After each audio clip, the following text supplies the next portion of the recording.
Before I owned a Sega Genesis, I was a Nintendo kid when it came to home console gaming. I'm not ashamed to say that because I loved the NES for the 3 years I supported it as my main console. From 1986 to 1989, I enjoyed countless classic games, and thanks to rentals, my friends, and my classmates, I was never without something new to play. Nintendo had an iron grip on third-party game makers during this time, so their machine saw many more titles released than competing platforms. And they were everywhere. Even my local drugstore carried NES titles, and every place that carried VHS tapes rented games for it as well. It was a fantastic ride from a gamer standpoint, and only the thrill of Sega's next generation 16-bit machine could pull me away from it. I don't mind telling you that the final year of major NES support from me was still some of the best memories I have in gaming. So many incredible games and such good times with my friends. In this episode, we are going to look back at 1989 and the Nintendo Entertainment System. We will go over some of its better games that year and the impressions they left on me. I hope you enjoy the show.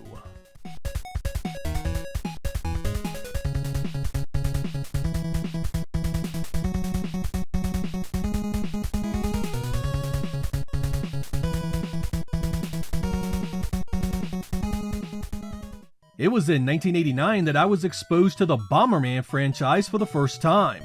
The history of this game on the NES is crazy interesting.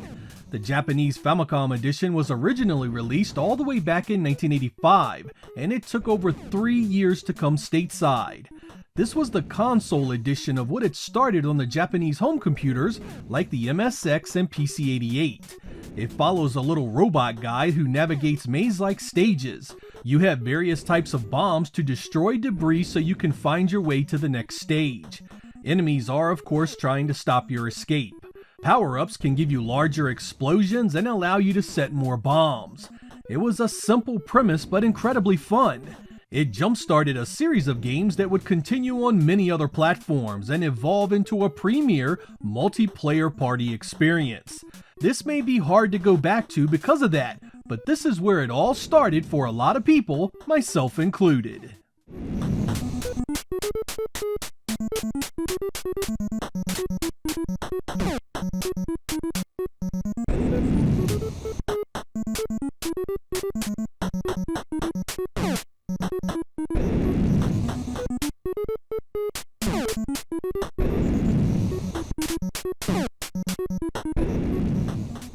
Star Soldier was another Hudson Soft creation that took years to show up in North America. This January 1989 release was another first for me because I had never even heard of it before the NES edition. It was an extremely action-heavy vertically scrolling shoot-'em-up that had some pretty cool layered scrolling for an NES title.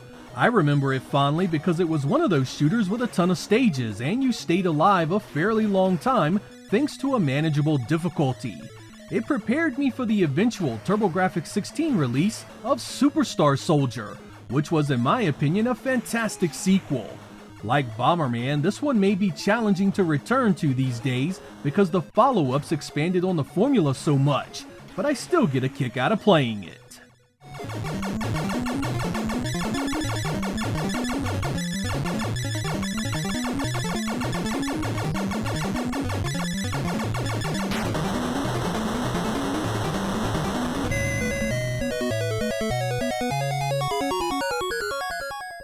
In February of 1989, we received one of the most easily accessible sports titles ever created in Tecmo Bowl.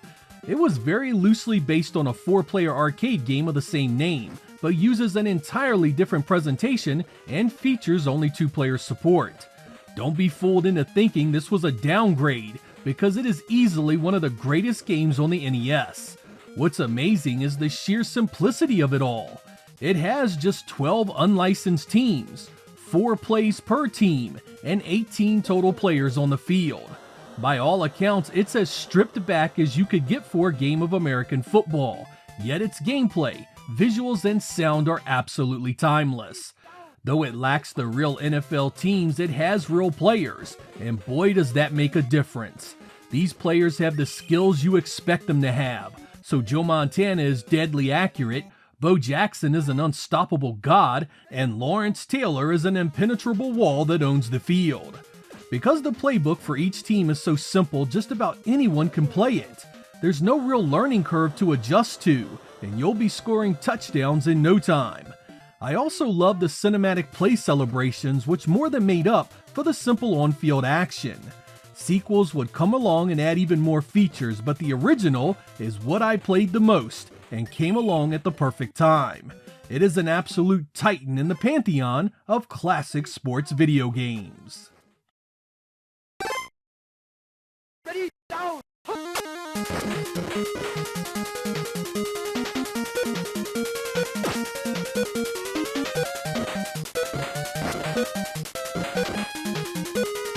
Touchdown!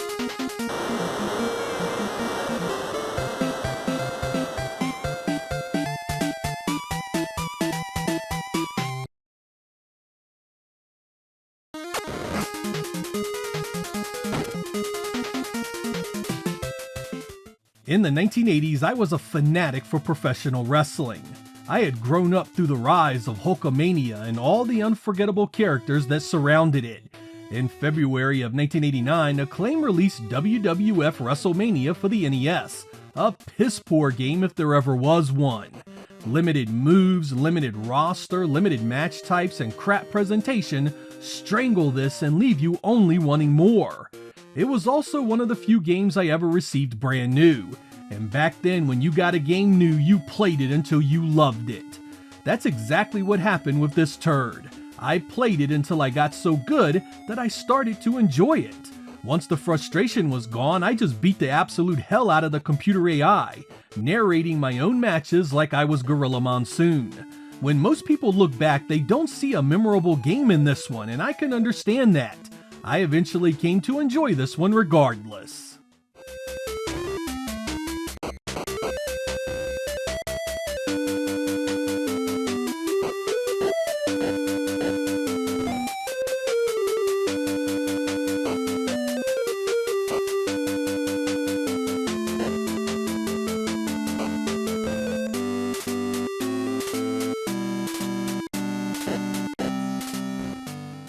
Ninja Gaiden, or Ninja Gaiden as everyone I knew called it back then, was a game completely out of left field.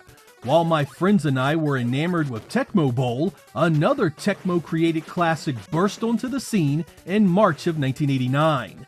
This one had everything: magic, revenge, swords, demons, and even true love.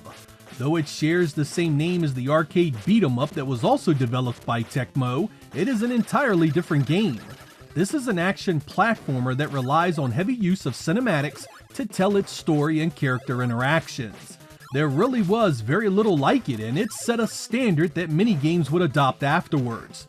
The gameplay itself was incredibly easy to pick up and included grabbing onto walls, secondary weapons, ninja arts, and of course, some nasty boss fights. The sound and visuals were excellent, and the cinematics added an entirely new dimension to an action game.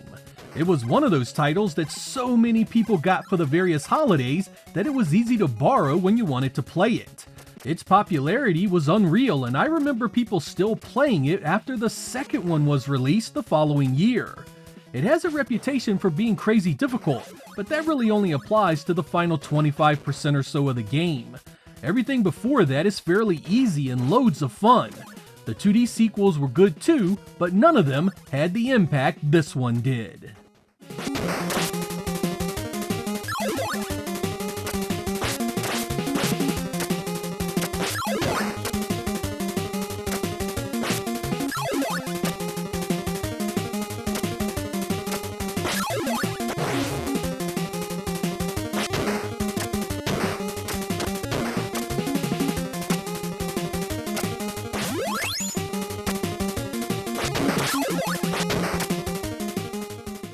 Konami released Track and Field 2 in early 1989, and it was a massive improvement over the original.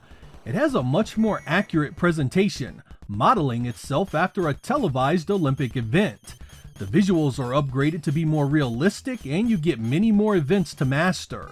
Those events are extremely diverse and include options like fencing, the high dive, archery, target shooting, and arm wrestling.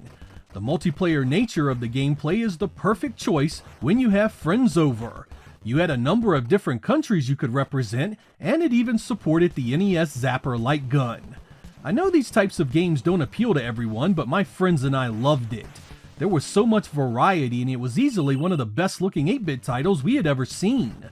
That tiny cartridge held some very detailed and superbly colored visuals for its day. Konami could do little wrong back in those days, and this was yet another one that helped define the NES experience for me.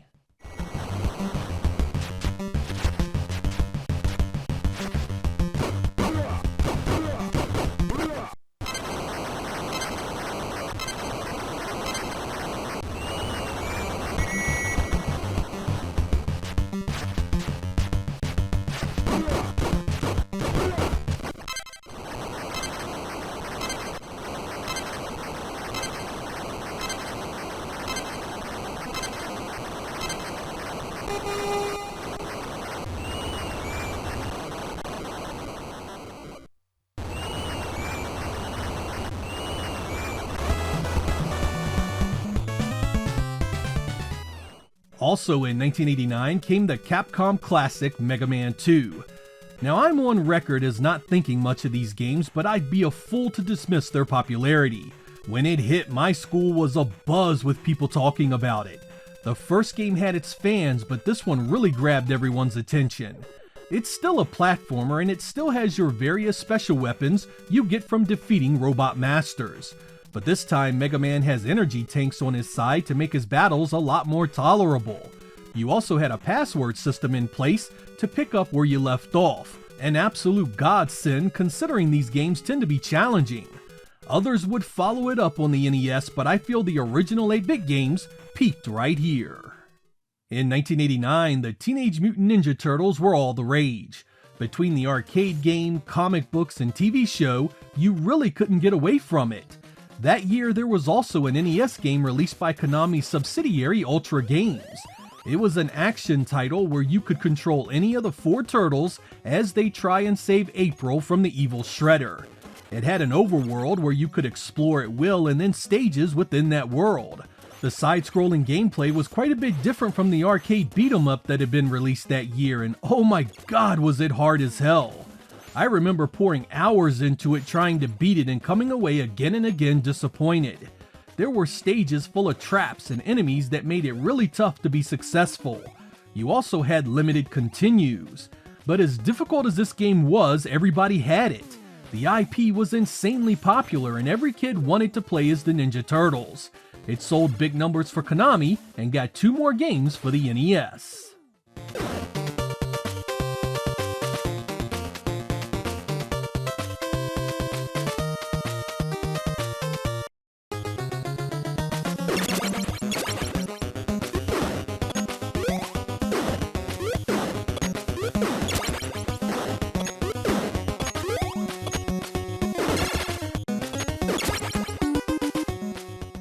SNK made great sports games and Baseball Stars was a peach. There's no real teams or players here, but it's full of features that was way ahead of its time. You could make a team, upgrade players, trade players, hire players, and even fire the ones you didn't want.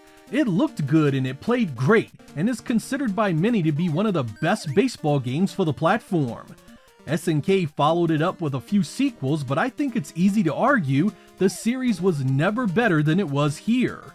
If you are a fan of the sport, you likely already know all about it, but in the off chance you haven't, this is a 1989 gem in which all other baseball games should be compared.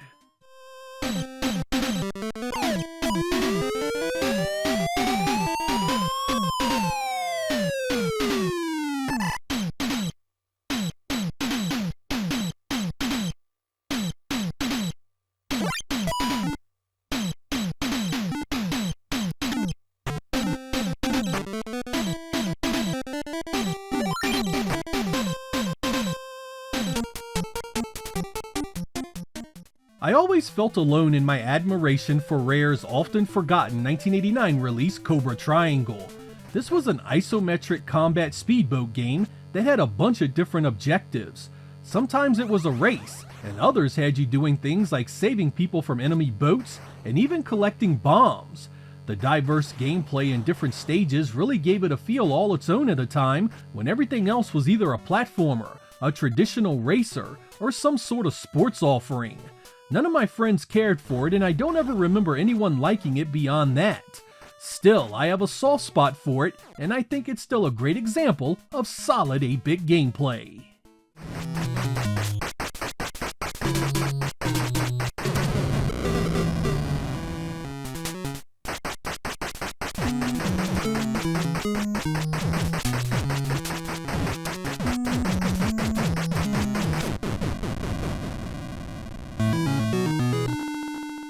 Strider. When most of us hear that name, we instantly think of the incredible arcade or Genesis versions.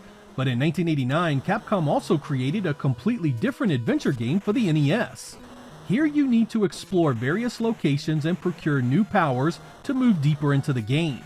It's quite different from the arcade version in terms of presentation and gameplay. I borrowed this one from a classmate back then and was blown away by it. Though it isn't going to win any Best Game awards, it was still a great trip and a worthy story to unravel. Here you must root out the corruption in your very own organization. Capcom worked closely with Moto Kikaku to create the Strider character and universe, with the NES game here being based on the comic book that resulted from that team-up. The Strider arcade was actually the outlier and featured an entirely different story. I absolutely love stuff like this about the NES, and it was something that occurred rather often. Instead of just straight arcade ports, many developers would create a very different home console version that would take advantage of the platform. In a way, it was the perfect companion to the arcade. If you wanted white-knuckle thrills with the best technology, the coin-op was a great entry point. And when you were ready for more story and a bit of adventure, the NES release was more than adequate.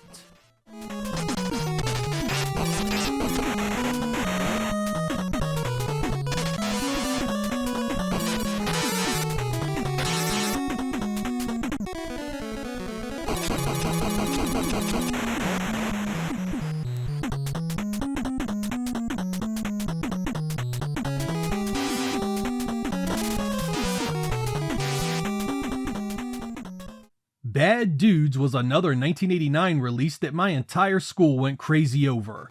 It was based on the arcade game by Data East called Bad Dudes vs. Dragon Ninja, a side-scrolling beat-em-up that had you going after the President of the United States who had been kidnapped by an evil cabal of ninja degenerates. I genuinely never cared for this, but I still have to mention it because of its massive popularity. I always thought the animation was choppy and it never played all that well. But I was in the minority, something fierce among my friends. They were always going on and on about how great it was, and I admit I tried many times to find that same hype. I never found it, but I know this one is special to many of you. As a youngster, I loved to go fishing. It was a major interest for most of my teenage years, so when a buddy of mine scored the Black Bass by Hot B, I was sold instantly. This is quite simply one of the best games of 8-bit fishing you're gonna find. It was so easy to pick up, basically just a tournament where you fished across a handful of different lakes in your quest for the largest black bass. There were other fish you could snag, but it was always the bass that really counted. Nothing was special about the sound or visuals, but it was the perfect remedy for a long winter that sidelined you from the real thing. I borrowed it regularly that year and always enjoyed playing it. The only thing it lacked was a vertical split-screen 2-player mode, which would have made it virtually perfect.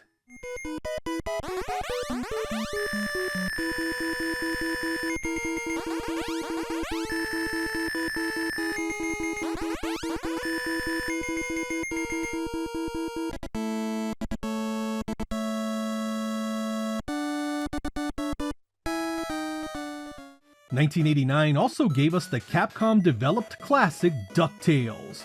This was based on the popular 80s cartoon and was an adventure game of incredible popularity.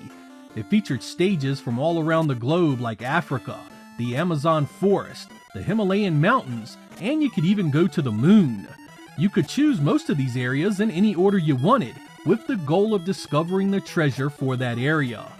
The gameplay was perfect, focusing on Scrooge McDuck's cane as both a pogo-like device to jump on enemies and navigate obstacles, as well as a weapon that could interact with various items. The music is timeless, the visuals impressive, and it has enough secrets to secure a second playthrough easily. This is another one that sent the entire school into a tizzy at its release in October that year. Everyone wanted it, and lucky for me, a bunch of people I knew got it. It was one of the final NES games I devoted a lot of time to before Christmas showed up and I finally got my Sega Genesis. It was one of the best games that year and a big reason I'll never forget my time with this platform.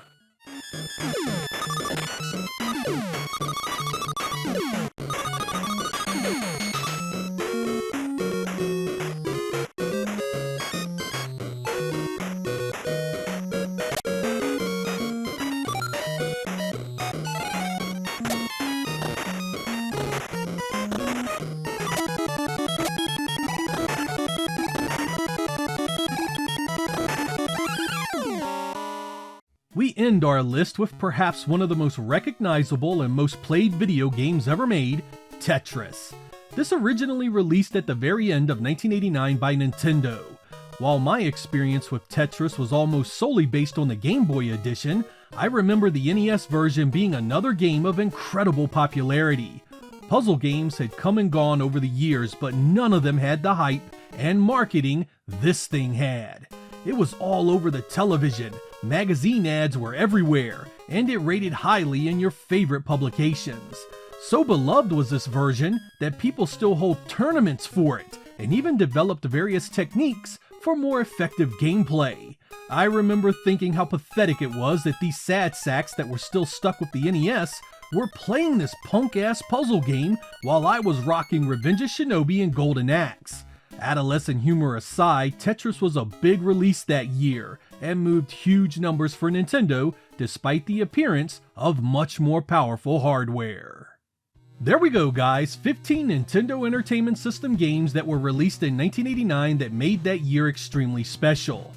The funny thing is, we only touched upon some of the great software that year. There were still games like Thundercade, a vertically scrolling motorcycle shoot-'em-up from American Sammy that was pretty good. There was Fester's Quest by Sunsoft, a multi-view adventure game that used the Addams Family as the only ones able to stop an alien invasion. I never got into this one, but I had a few friends that absolutely loved it. The Guardian Legend was a unique blend of action and adventure, and featured a few different gameplay styles for the transforming Guardian you play as. I'd also be remiss to not include The Adventures of Bayou Billy, a beat-em-up from Konami. Man, I hated this one, but its popularity is undeniable. It has a few different gameplay genres it supports, like a light gun shooter and even a racing game, so I can definitely see why it landed so well with people. 1989 was also the year that Dragon Warrior released in the United States, published by Nintendo itself. This was about as user-friendly as early RPGs could get, and I still consider it one of the best on the platform. Nintendo also published another important game that year called Faxanadu, which was an adventure game that mixed platforming and RPG elements. It's one of those games that got drowned in the massive hits of 1989, and many people may have never played it before. I highly recommend you go back and give it a go if you've never experienced it. The bottom line I wanted you to come away with in this episode is that 1989 was an incredible year for the NES. So many unforgettable classics emerged at this time, and took an already successful console and turned it into a legend. I'm grateful I was there to experience some of it. I'm Sega Lord X. Thank you guys for watching, and I will catch you next time.